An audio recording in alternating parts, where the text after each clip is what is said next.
Saudara-saudari yang dikasihi Tuhan,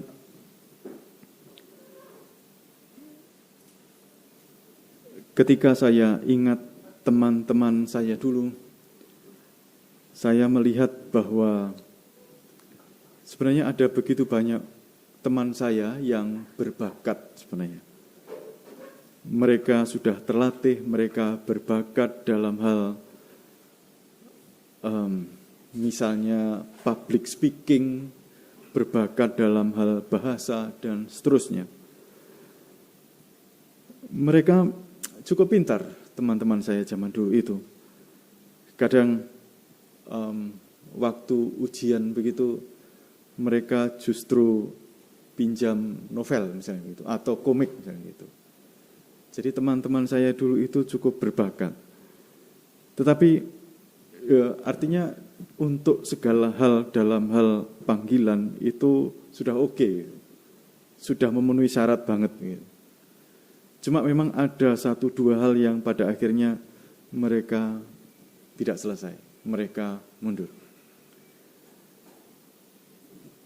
Dan yang jadi katakanlah itu sering disebut sebagai sisa-sisa Israel gitu. Jadi mereka yang ya dalam banyak hal itu kurang. Dalam banyak hal kurang, punya banyak kelemahan.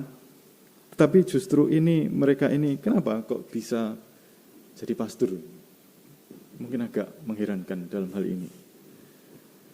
Hari ini di hadapan kita ada kisah tentang para murid Yesus yang pertama. Tidak terlalu jelas apa pekerjaan, ya beberapa kita tahu pekerjaan mereka ini, tetapi sebagian besar yang lain kita tidak tahu. Misalnya pekerjaan Filipus atau Thomas, itu apa pekerjaan Thomas? Tidak terlalu jelas mereka ini. Yudas Iskariot misalnya, pekerjaannya apa ini orang ini?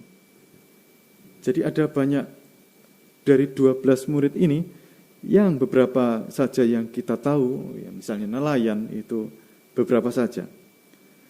Dan kepada mereka sebenarnya ditunjukkan itu enggak ada modalnya banget misalnya untuk menjadi pewarta Injil, itu enggak ada modal karena mereka hanyalah orang-orang apalah ini. Enggak ada modal, apalagi untuk mengusir setan. Enggak punya modal mereka orang-orang ini untuk pekerjaan-pekerjaan ini. Tetapi yang terpenting memang pada akhirnya terlepas dari apakah mereka bisa atau tidak, ini mereka mau dulu orang-orang ini. Dipanggil Tuhan mau dulu, dipanggil Yesus untuk menyertainya mau dulu. Terus soal tugas-tugasnya itu belakangan itu.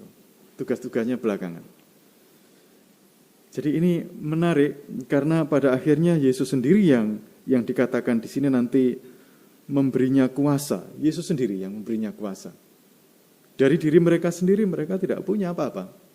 Tapi Yesus sendiri nanti pada akhirnya yang memberinya kuasa. Saudara-saudari, apakah bacaan ini hanya untuk mereka yang dipanggil untuk menjadi pastor atau apa? Tidak, saudara-saudari. Ini kitab suci ini ada sebelum jabatan pastor itu ada. Sebelum jabatan pastor itu ada. Jadi ini untuk semua umat beriman, ini bacaan ini. Untuk semua umat beriman. Dan ya, lalu apa yang bisa saya lakukan untuk mewartakan Injil? Ya, mengusir setan barangkali. Apa yang bisa saya lakukan? Saya teringat kata-kata Santo Fransiskus Assisi, dia mengatakan bahwa kita harus sering-sering berkhotbah. Berkhotbah, harus sering berkhotbah. Kalau perlu dengan kata-kata. Jadi kalau enggak perlu, dengan apa ini? Dengan hidup. Dengan hidup. Siapa yang bisa berkhotbah dengan kata-kata di sini? Kan enggak banyak orang berkhotbah dengan kata-kata di sini. Sebagian besar yang lain berkhotbah dengan hidup. Yang mewartakan Tuhan dengan kata-kata ya enggak banyak. Hanya romo-romo atau siapa. Tapi sebagian besar yang lain dengan hidup. Dan itu juga berlaku untuk kita, saudara-saudari. Kita dipanggil Tuhan untuk memberitakan Injil kalau perlu dengan kata-kata, tetapi kalau enggak perlu, ya dengan hidup. Semoga berkat Tuhan melimpah untuk kita semuanya. Amin.